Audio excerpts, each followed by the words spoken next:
So we're going to move on to draw sections from this leaf, which was printed by inking with an ink roller and putting through the printing press by one of our Year 11s before lockdown. So if you look at any section of it, you will see solid fill areas, lines and different textures. So we're going to take sections and do close-ups, exploring our mark making techniques in a context where we can see something as a reference material. So you could draw a small circle or a larger circle. So I'm going to look quite closely into this section here. It's hard to see the pencil outline on there, but that's what I'm going to draw into this box. So proportionally, there's the vein down the leaf and it breaks at this point over here. There's a little bit of the white there. So I've drawn the structure and now I want to explore mark making techniques. I can see there's other lines coming off into here. And now I'm going to start my exploration. Now, if I look quite closely, it's quite densely packed, but the line itself would be thicker. We're scaling up. I'm going to start just drawing a line. You might say, but miss, that's like an outline, like a Bart Simpson. Well, it is because it's a stem. That's what's there. I put a bit of weight into that. I quite like that. Now there's this little line coming off here that goes up to the edge. There's another line I can see going off up there. Is it a solid outline, even on the edge? Maybe not. So you see I've put some weight, different weight marks into it. I can see a line, it comes up a bit there. Now, I'm not going to lose any sleep over the drawing here. I'm just going to explore the mark making. See, I'm going for the scribbly Charming Baker mouse style drawing. See, there's like patches into it. I don't have my glasses on, so I can't see the full level of detail, but this is working for me. You can see little lines connecting to the vein line. I've thickened that out a little bit. So this technique, I've gone for quite a scribbly texture. There's a sort of force field, I'll call it a force field, round the vein there. That is because that was a ridge, and when the ink was applied with a roller, the ink didn't go into the space. It was protected. What would happen if I go for a big scribbly technique? It looks less controlled, so I'm going to work back into it.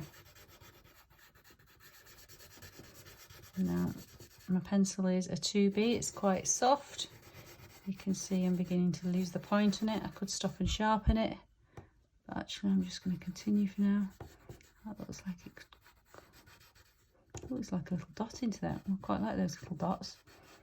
And this side I might break this up a little bit and have a few more of those dots. So we're doing an interpretation. We're not worrying too much about it.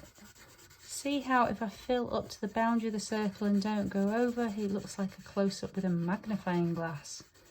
A nice design and visual technique that we often use when presenting work. I'm quite happy with that. Now, if you do have other materials, you may go on to use them. Now, this time I'm going to do something very different. I'm going to focus on a section of the stem only. Now, you might think that's only going to fill a section of this image, and you're absolutely right. But if you look at it, I'd say it's probably about that wide, and it's got a slight curve to it. So I don't just want to do solid fill, I'm doing broken lines. I might add more texture than is really there, because I've scaled up. I might want chunkier marks, so you see how I'm doing a bit of filling in.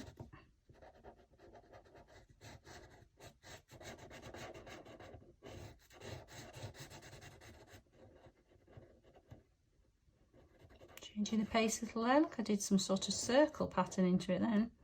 Some bits are just pure white. I've kind of got a very clear sense that all the marks are going in one direction. I might just fill out some of these little white bits and get some more solid fill into it.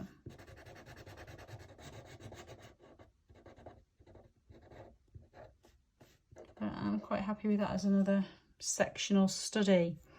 And finally, I'm going to go into one of these sections here where there's more pattern and veins. Or maybe that piece over there or over there. hard to tell. And go back to my pencil. Maybe just something like into there where I can see little lines. So I've already put weight into that line. That's one of my preferences.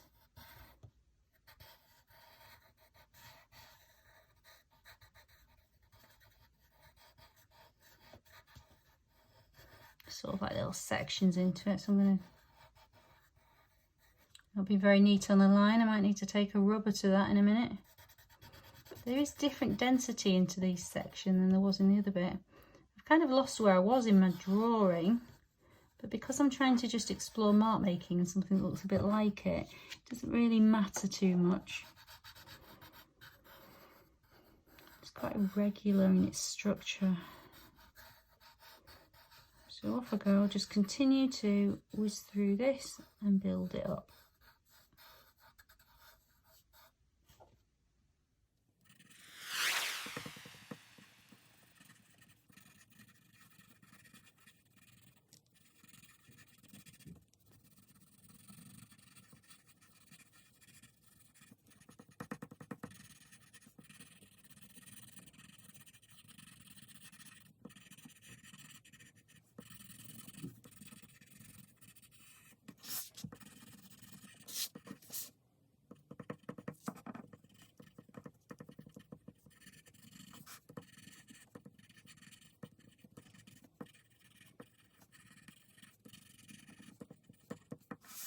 And hopefully you can see like a range of different marks. And here, they're quite different. In that one, they're more samey. So you can see dots, you can see lines, you can see different weights. And that's what you're trying to explore with your mark making.